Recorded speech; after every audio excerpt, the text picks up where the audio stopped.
नमस्कार दोस्तों, मैं हूं अर्पित और एक बार फिर से आपका स्वागत है।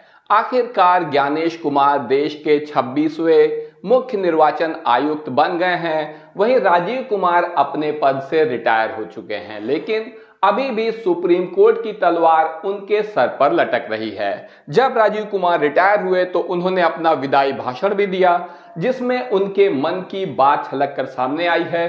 किस तरह से वो सुप्रीम कोर्ट के चाबुक से भी परेशान हैं, जो तलवार उनके सर पर लटक रही है।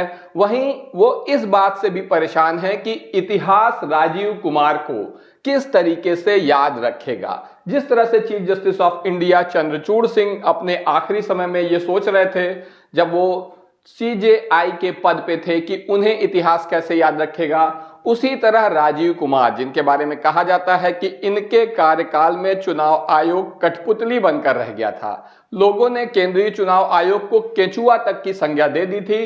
अब इन्होंने ये चिंता व्यक्त की है कि इतिहास राजीव कुमार को कैसे याद रखेगा। आप कमेंट करके जरूर बताएं कि आप इन्हें कैसे याद रखेंगे। यहां पर आप देख सकते हैं कि राजीव कुमार ने कहा, बल्कि एक तरीके से आरोप लगाया, और आरोप किस पे लगाया है? सीधा विपक्ष पर आरोप लगा दिया है।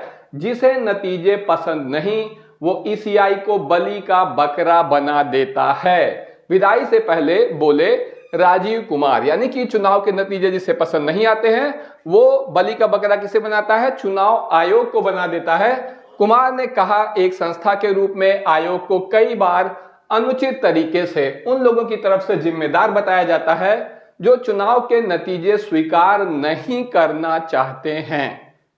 एक चिंता इस प्रवृत्ति को बढ़ना भी है कि चुनाव लड़ने के बाद चुनाव अधिकारियों को निशाना बनाया जाता है, इस अपनी सुविधा से बलि का बकरा बना लिया जाता है। तो देखिए, आप देख सकते हैं कि किस तरीके से राजीव कुमार अब रिटायरमेंट के समय में विक्टिम कार्ड खेलने में लगे हुए हैं। राजीव कुमार ने विक्टिम कार्ड खेलना शुरू कर दिया है, लेकिन अगर बात को पूरी तरीके से देखा जाए तो विपक्ष का तो काम ही है सवाल उठाना, और चुनाव आयोग का काम है, इनका काम है इन सवालों का जवाब देना। जो चुनाव में संबंधित पारदर्शिता संबंधी बातें हैं, तो उस पर इन्हें जवाब देना इनकी ड्यूटी है। चुनाव आयोग के लिए सत्ता पक्ष और विपक्ष सभी बराबर होने चाहिए। ऐसा नहीं है कि सत्ता पक्ष को बहुत महत्व दिया जाए और विपक्ष के सभी सवालों की अनदेखी कर दी जाए, लेकिन इनके कार्यकाल में लगातार ऐसा होता रहा।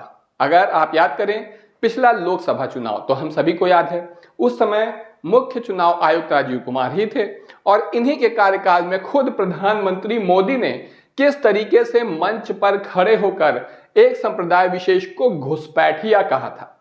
घुसपैठिया कहा था। मंगलसूत्र, मछली, मटन, भैंस चुरा ले जाएंगे जैसी बातें यहां पर हुई थी। सीएसडीएस का आंकड़ा बताता है कि राजीव कुमार के कार्यकाल में चुनाव आयोग की साख रसातल में पहुंच गई। और बात सिर्फ प्रधानमंत्री की ही क्यों की जाए, आप देख सकते हैं कि किस तरीके से उत्तर प्रदेश से निकलकर बटेंगे तो कटेंगे जैसा नारा पूरे देश में फैल गया। ये एक विभाजनकारी नफरती नारा है जिस पर कोई कार्रवाई नहीं हुई। निश्चित रूप से इस नारे का प्रयास ही था, इसका ऑब्जेक्टिव ही था ध्रुवीकरण को बढ़ावा देना, लेकिन मुख्य चुनाव आयुक्त ने कभी कोई कार्रवाई इस तरह की चीजों पर नहीं करी। ये अपने पूरे कार्यकाल में सिर्फ शायरी ही पढ़ते रहे, जबकि महाराष्ट्र में मतदाता सूची हिस्ट्री से लेकर मतदान केंद्रों की वीडियो रिकॉर्डिंग शेयर करने से रोकने के नियमों में बदलाव किए गए, जिससे कि जो सही बातें हैं वो निकलकर सामने ना आने पाए। मतदान के आंकड़े और ईवीएम वीवीपैट सत्यापन जैसे कई मामलों पर सुप्रीम कोर्ट ने नोटिस जारी किया हुआ है खुद राजीव कुमार को, लेकिन तीन नोटिस का उन्होंने कोई जवाब नहीं दिया, और कोशिश में है कि वो रिटायर होकर चले जाएंगे तो इस तरीके से अपना पल्ला झाड़ लेंगे, लेकिन ऐसा होने वाला नहीं है। सुप्रीम कोर्ट इस मामले में काफी सख्त है। वहीं वोटर लिस्ट में छेड़छाड़ को लेकर भी सुप्रीम कोर्ट में मामला चल रहा है, और इसमें जवाब देने के लिए राजीव कुमार को रिटायरमेंट के बाद भी कोर्ट आना होगा। आपको बता दें रिटायरमेंट के बाद क्या हो सकता है राजीव कुमार के साथ। रिटायरमेंट के साथ यह मामले भी खत्म नहीं हुए हैं। सुप्रीम कोर्ट की तलवार अभी भी इनके सर पर लटक रही है। जहां कहीं इनकी जवाबदेही थी, वहां इन्हें अभी भी न्यायालय में उपस्थित होकर जवाब देना होगा। आपको बता दें कि अब नए कानून के तहत पहले मुख्य चुनाव आयुक्त बन गए हैं, और यह है ज्ञानेश कुमार, जो कि 26वें मुख्य निर्वाचन आयुक्त हैं।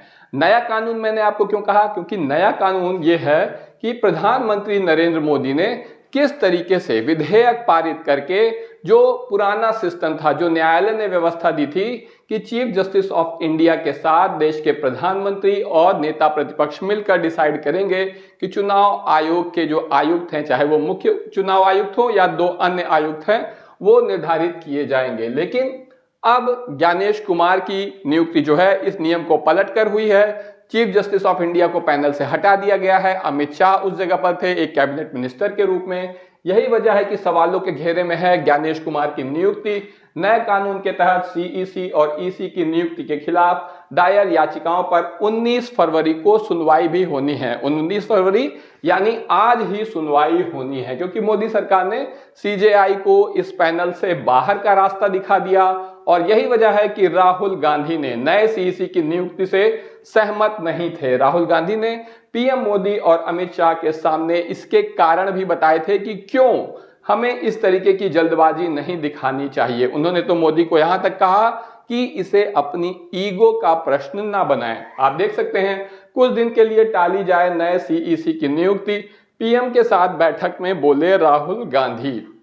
लेकिन जैसा कि आप सभी जानते हैं कि ऐसा कुछ हुआ नहीं, क्योंकि अगर विपक्ष की बात ही सुनना होता, ईमानदारी का परिचय ही देना होता, तो विधेयक लाकर, अध्यादेश लाकर सुप्रीम कोर्ट के दिए गए आदेश को पलटने की आवश्यकता ही क्या थी। और ऐसा ही हुआ भी। आप देख सकते हैं राहुल गांधी की सभी आपत्तियों को दरकिनार करते हुए ज्ञानेश कुमार, जो कि अमित शाह के काफी करीबी माने जाते हैं, इन्हें अगला मुख्य चुनाव आयुक्त नियुक्त कर दिया गया है। तो आपको क्या लगता है, क्या ज्ञानेश कुमार अपने जो उनके पद के साथ जुड़ा हुआ है, जो जिम्मेदारियां हैं, उसको वो ईमानदारी से निभाएंगे, या फिर राजीव कुमार की तरह ही इनका भी कार्यकाल रहेगा? वहीं राजीव कुमार को किस तरीके से इतिहास याद रखेगा, ये भी आप कमेंट करके जरूर बताएं। अभी के लिए बस इतना ही। धन्यवाद।